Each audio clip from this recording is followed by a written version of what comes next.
127 वर्षांची परंपरा असलेल्या मुरुड येथील श्री दत्त मंदिरात जन्मोत्सवानिमित्त मोठा जत्रोत्सव झाला।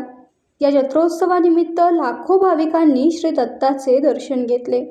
जत्रेत लागलेल्या दुकानांमुळे दशक्रोशीतील नागरिकांनी खरेदी केली।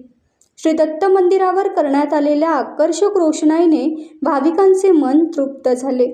पोटासाठी तारेवरची कसरत करणारी चिमुरडी भाविकांसाठी हृदयस्पर्शी ठरली। अनेकांनी चिमुरडीला मदतीचा हात दिला। मुरुडचा जत्रोत्सव म्हणजे मुरुडसह परिसरातील तालुक्यांसह आनंदोत्सवच असतो। प्रत्येक घरात पाहुणे येतात आणि मोठे जेवणावळ होते, त्यामुळे हा जत्रोत्सव म्हणजे कौटुंबिक सोहळाच असतो।